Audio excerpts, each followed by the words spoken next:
The room smelled like old coffee and ambition. That's the first thing people notice when they walk into the Hargrove Capital Partners floor for the first time. 42 years of mergers, acquisitions, and billion-dollar handshakes soaked into the carpet, the walls, the leather chairs that cost more than most people's cars. It was the kind of room designed to make you feel small before anyone even said a word to you. Jade Ellison didn't feel small. She felt the carpet under her boots, standard issue, scuffed at the toe, and she noticed the exits. Force of habit. 8 years in the Army does that to you. 2 deployments, 1 classified, and a shoulder she'd had reconstructed twice. She counted doors before she counted people, always. There were 3 doors. 41 people in the room. She was the only one holding a cardboard box. It was her first day as a research analyst at Hargrove Capital, one of the oldest private equity firms on the Eastern Seaboard. She wasn't supposed to be in this room. The orientation packet, which she'd read 3 times on the train from Baltimore, said new hires spent their first week in a basement office reviewing fund documentation. But the woman at the front desk had called up to the 43rd floor, said something quietly into the phone, and then told Jade to take the elevator. 3rd door on the left. So Jade took the elevator. 3rd door on the left. Cardboard box in her arms. And now she was standing at the back of a room where 40 people in tailored suits were watching a presentation about a deal that, according to what she could see on the slide from 40 feet away, was in serious trouble. Nobody looked at her. Or rather, they looked at her the way people look at furniture. She was there. She registered. Then they looked away. That was fine. She'd been invisible before. Invisible was useful. The man at the front of the room was named Bradford Collier. She'd looked him up the night before. Managing Director, Yale, then Wharton. 16 years at Hargrove. The kind of man whose name appeared in press releases before the deal was even finalized. He was tall in the way that wealthy men often were. Not necessarily physically, but dimensionally, as if the space around him had been quietly negotiated to expand on his behalf. He was in the middle of explaining why the Delvane acquisition, a mid-size logistics company out of Ohio, was, in his words, a generational opportunity. Jade looked at the slide. Then she looked at it again. She shifted the cardboard box to her left arm. She'd spent 18 months before the Army, and 2 years after, before the VA paperwork consumed her, working logistics for her uncle's freight company in Roanoke. Not the glamorous kind. The sweating in a warehouse at 4 a.m. kind. The arguing with port dispatch on Christmas Eve kind. The kind of logistics work that nobody in a room like this had ever done, because if they had, they wouldn't be nodding at this slide the way they were nodding. The fuel cost projections were wrong. Not slightly wrong, structurally wrong. They'd modeled Delvane's operating costs on 2019 regional distribution patterns. But Delvane had restructured their routes after a 2022 driver shortage. The new routes ran longer. They always ran longer after a driver shortage. You couldn't get people back into the short hauls right away, so dispatchers improvised. And improvised routes never got fully corrected because correcting them required admitting the improvisation in the first place. It was the kind of thing you only knew if you'd lived it. Bradford Collier had not lived it. She could see that in the way he clicked to the next slide. Confident, unhurried. A man who had never once spent a night worrying about whether a fuel invoice was going to bounce. The slide showed a projected EBITDA that was, by Jade's rough calculation, and she was doing the math in her head, the way she used to calculate load weights in the field, off by somewhere between 19–23%, which, on a deal this size, was not a rounding error. It was a catastrophe waiting to be documented. She should have been quiet. She knew that. It was her first day. She was holding a cardboard box. She was a research analyst, which in the hierarchy of a place like Hargrove Capital was approximately equivalent to a third-year medical student walking into a surgical theater and tapping the chief of surgery on the shoulder. She stayed quiet. For 4 more minutes, She stayed quiet. And then Bradford Collier said something that changed the math on staying quiet. He said, "The fuel cost modeling is our strongest data point. There's no ambiguity there. This is as clean as it gets." Nobody in the room said anything. Jade looked around at 40 people who were about to nod at a number that was wrong by potentially hundreds of millions of dollars over the life of the deal. She set her cardboard box down on the table near the back. It made a sound, not a loud sound, but in a room full of people being extremely quiet, any sound is an interruption. And an interruption in a room like this was a kind of declaration. 20 heads turned. Bradford Collier looked up from his slide. He found her at the back of the room. He took in the cardboard box, the scuffed boots, the way she was standing, not with apology, not leaning against the wall the way someone would lean if they wanted to be unnoticed, but standing straight, feet shoulder width, the posture of someone who had stood at attention enough times that relaxed and alert had become the same thing. "Can I help you?" he said. The tone was specific. It was the tone of a man who was not actually asking if he could help you. It was the tone of a man communicating, efficiently and without raising his voice, that you were in the wrong room. "The fuel cost projection is off," Jade said. "On slide 14. Somewhere in the room, someone exhaled. Bradford Collier looked at her for a moment, the way a person looks at an unexpected variable. Not with anger exactly, but with the particular kind of irritation that comes from having a known quantity suddenly behave unpredictably. "Excuse me," he said.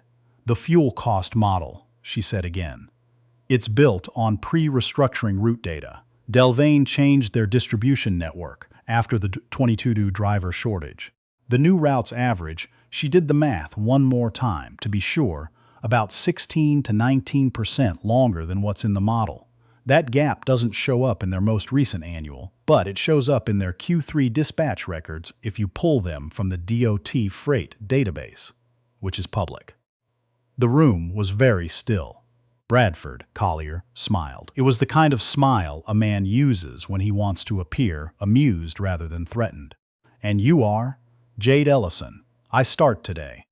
Someone near the front made a sound that might have been a laugh, quickly converted into a cough. Bradford looked at her for another moment. Then he said, in a tone that had dropped the pretense of amusement and landed somewhere cooler, "Ms. Ellison, this model was built by a team of 8 analysts over 4 months. It was reviewed by 2 outside firms. I've been in this industry for 16 years. I think we can be confident in our methodology." Jade nodded. "I'm sure the team worked hard on it. Then perhaps this isn't the best use of our time. The Q3 dispatch records are from September of last year," she said. "You can pull them in about 11 minutes. If I'm wrong, the deal proceeds and I spend my first week doing whatever orientation is." She glanced at her cardboard box. "If I'm right, the deal structure needs to be renegotiated before Friday, because that's when the letter of intent is supposed to be signed. Based on what I can see from the back of the room." No one spoke. The thing about Bradford Collier, and this is the part that matters, the part that the room would talk about later, is that he was not a stupid man. Arrogant, yes. Dismissive, certainly. The kind of man who had been right often enough that being wrong had started to feel like a category error. But not stupid. He looked at Jade for a long moment. Then he looked at the slide. Then he said, quietly, to a woman near the laptop, "Pull the Q3 DOT records for Delvane Logistics." The room stayed quiet. It took 9 minutes, not 11. When the records came up on the secondary screen, the woman at the laptop scrolled through them slowly, and the room watched, and nobody said anything. And Bradford Collier stood at the front, with his hands clasped behind his back, which was the posture of a man who had learned, somewhere along the way, how to look composed while recalculating. The routes were longer. The data was clear. The dispatch logs showed exactly what Jade had said they would show. A restructured network that had never made it back into the formal operating documentation, buried in quarterly freight records that a team of analysts working from standard due diligence sources would never have thought to check. A woman near the middle of the room turned around to look at Jade. She had the look of someone who had been in that room for a very long time and had stopped expecting surprises. She turned back without saying anything. Bradford Collier unclenched his hands. He looked at the ceiling briefly, the way people do when they're deciding which version of what they're about to say is the most useful version. "We'll need to reconstruct the fuel model," he said finally, to no one in particular. Then, without quite looking at her, "Ms. Ellison, stay after." Then he moved to the next item on the agenda. That was it. No announcement, no acknowledgement. The meeting resumed, and the room filled back up with the sound of deal-making and coffee cups, and someone's phone vibrating quietly against a leather chair. Jade picked up her cardboard box. She stood at the back for the rest of the meeting. After, when the room emptied, Bradford Collier stood by the window. He had his back to her initially, looking out at the skyline the way people do in rooms like that, as if the city is something you own rather than something you're part of. He turned. "Where did you say you came from?" "I didn't," Jade said. "But I worked logistics in Roanoke before the Army, and after, for a while before." She paused. "Before other things." He looked at her. "The Army. 8 years. 2 deployments." She didn't elaborate. She never did. "And you just knew to check the dispatch records." "I knew what driver shortages do to route patterns," she said. "Because I lived through one. You can't see it from inside the annual report. You have to know what you're looking for before you know to look." Bradford Collier was quiet for a moment. "The model was built by people who have never driven a freight route," he said. Not apologetically. Not quite. But he said it. "Most models are," Jade said. He looked at her for a long time. Long enough that she held his gaze without effort, which was another thing the Army had given her. The ability to be looked at without flinching, without filling the silence with words that weren't necessary. "I'll need you on the reconstruction team," he said. "Starting today." "I was planning on orientation." He almost smiled. "Orientation will wait." She nodded once, set her cardboard box down again, this time on the table near the window, where the light was better. "I'll need access to the DOT database and Delvane's full dispatch history going back to 2020, she said. "You'll have it by noon, and I'll need someone who knows their internal fleet structure, not from their filings, from someone who's actually been to their facilities." Bradford paused. "That's not standard." "No," Jade agreed. "But the model that's been standard got us to today." Another pause. "I'll make some calls," he said. She had the access by 10:30. "Let me tell you something about rooms like that one. They are designed, architecturally, socially, historically, to make certain people feel like they don't belong.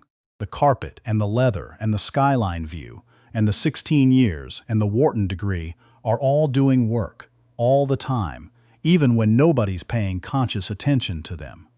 They are a kind of argument, a standing argument that the knowledge worth having lives in the right databases, the right institutions, the right resumes. Sometimes that argument is correct, and sometimes a woman shows up with a cardboard box and scuffed boots, and a memory of what a dispatch log looks like at 4 in the morning when everything has gone sideways, and the argument turns out to be wrong, not loudly wrong, not in a way that anyone announces, just wrong in the specific numerical, documented way that matters. Over the next 4 days, Jade worked with a team of 3 analysts to rebuild the Delvane fuel model from the ground up. She pulled dispatch records from 6 quarters, cross-referenced them against actual fuel invoices obtained through a contact at the freight company's insurance carrier. Another thing she knew how to do because she had spent years doing it, not because anyone had taught her the methodology, and produced a revised projection that put Delvane's actual operating cost structure about 21% higher than the original model. 21%. On a deal that was being structured at $900 million. The letter of intent was delayed by 11 days. The purchase price was renegotiated. Hargrove's equity position was protected. Nobody sent Jade a congratulatory email. Nobody brought flowers or made a speech. On the 5th day, she finally did her orientation. The woman who ran it apologized for the delay and asked what had come up. Jade said there'd been an issue with a data model she'd been asked to look at. "On your first day," the woman said. "On my first day," Jade confirmed. The woman wrote something on her clipboard and didn't ask any more questions. On Friday afternoon, Jade took the elevator back down to the lobby. She walked through the marble entryway, past the building directory, past the security desk where the guard recognized her now and nodded, out through the glass doors, and down the steps to the sidewalk. She had parked her car 3 blocks away, in the cheaper lot. She walked there with her hands in her pockets and her collar turned up against the November wind. She drove home. She made dinner. Nothing elaborate. Rice, the black-eyed peas she'd had soaking since Tuesday, some greens from the bag in the back of the refrigerator that she'd almost let go too long. She ate standing at the counter because the table was covered in boxes she hadn't finished unpacking since the move. Her shoulder ached. It always ached in November. She didn't think about Bradford Collier, or the 40 people in the room, or the slide they'd all been nodding at. She thought about whether she needed to call her uncle back. He'd left a message 2 days ago, and she'd been meaning to return it, and whether the black-eyed peas had absorbed enough salt. They had. Just barely. She ate dinner. She washed the pot. She went to bed at 9:30 because she had always been a person who could sleep, deeply and without ceremony, which was either a gift or a discipline she'd long since stopped distinguishing between. The math had been wrong. Now it wasn't. She'd go back Monday. That was all. There's something you should sit with before this story ends. The Delvane deal went through. Renegotiated, restructured, protected. The firm made money. The press release came out 4 months later. Bradford Collier's name was in the second paragraph. Jade's name was not in the press release. Her name appeared in an internal memo, in a footnote, in language that described the revised fuel modeling methodology as having been updated based on additional data sourcing, which was accurate, and also the way that rooms like that one tend to handle the specific discomfort of being corrected by someone they didn't see coming. She didn't read the press release. She was in a meeting when it came out, working on a different deal, and by the time someone forwarded it to her that evening, she'd already moved on to what was next. Her uncle had asked her once, years ago, when she was still young enough to be bothered by things like credit and recognition, "You know what they can't take from you?" She'd said she didn't know. "What you actually know," he said. "The rest is just paperwork." She'd thought about that a lot since then. In the Army, after the Army, in the warehouse, and on the phone, at 4 in the morning, arguing about fuel invoices, and now here, in a building that cost more per square foot than most people made in a year. She knew what she knew. A model had been wrong. She had known it was wrong before she could prove it, because she had lived the thing that the model was trying to describe. That gap between the data and the experience of the thing the data is supposed to represent is the gap that rooms like Bradford Collier's almost never see. Most people never get the chance to stand in that gap and say, "Wait, Jade had stood there. Said wait, been right." The math had a witness, and the witness went home and made dinner, and the black-eyed peas were just barely salty enough, and she went to bed at 9:30, and on Monday she went back.